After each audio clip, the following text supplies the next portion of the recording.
Baik, Assalamualaikum warahmatullahi taala wabarakatuh. Nama saya Kamiliat Lusna.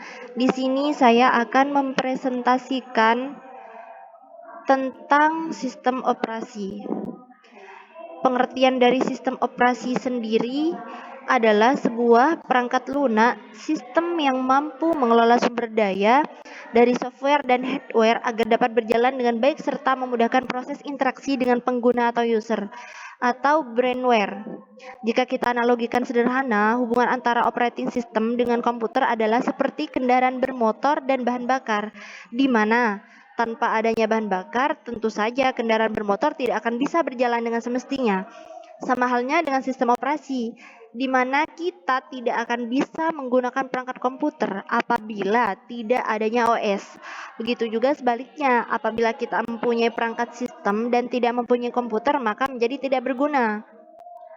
Nah, selanjutnya di sini ada sejarah dari sistem operasi, yaitu terbagi dari 4 generasi. Nah, dimulai dari generasi pertama, yaitu pada tahun 1945 hingga 1955. Bisa kita baca sendiri. Dan yang kedua, generasi kedua yaitu dimulai dari 1955 hingga 1965. Dan generasi ketiga dilanjutkan dari generasi kedua yaitu pada tahun 1965 hingga 1980. Nah, dan generasi keempat atau generasi yang terakhir ini dilanjutkan dari tahun 1980 hingga saat ini. Pada generasi yang keempat ini atau yang terakhir, fitur dan fungsionalitas yang disuguhkan oleh sistem operasi jauh lebih kompleks dari era yang sebelumnya, yang mana GUI atau Graphical User Interface menjadi keunggulan utama untuk memberikan pengalaman yang lebih baik dengan proses interaksi yang berjalan lebih mudah. Selanjutnya di sini ada fungsi adanya sistem operasi. Terbagi menjadi 4 fungsi.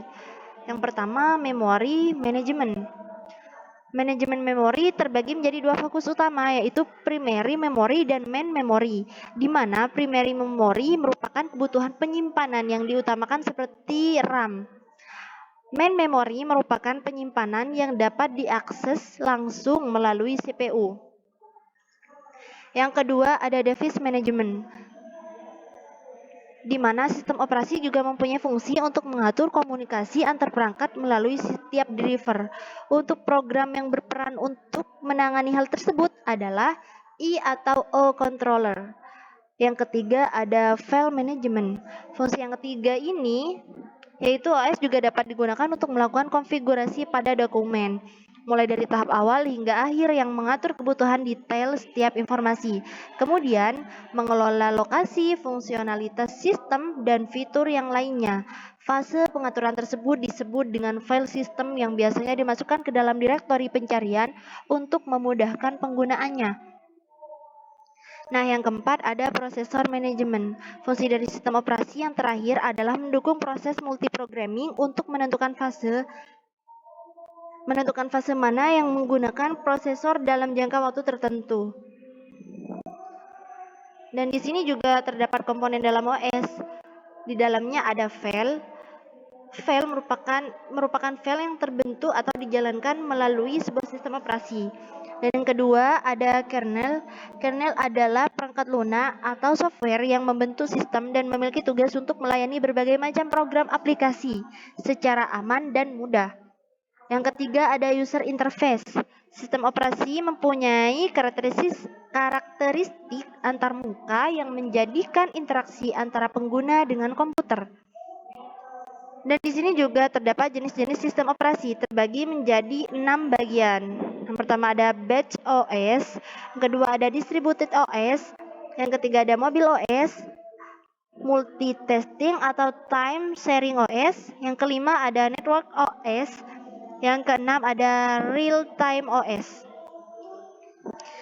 Nah, yang terakhir kesimpulan dari sistem operasi sendiri merupakan yang pertama merupakan sebuah sistem yang mampu menghubungkan berbagai perangkat lunak dengan kebutuhan perangkat keras untuk memudahkan pengguna dalam berinteraksi pada komputer.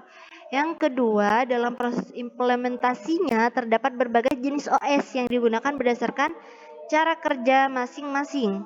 Nah, yang ketiga, kita dapat memilih dan menentukan OS yang sesuai dengan kebutuhan aktivitas serta bisnis kita.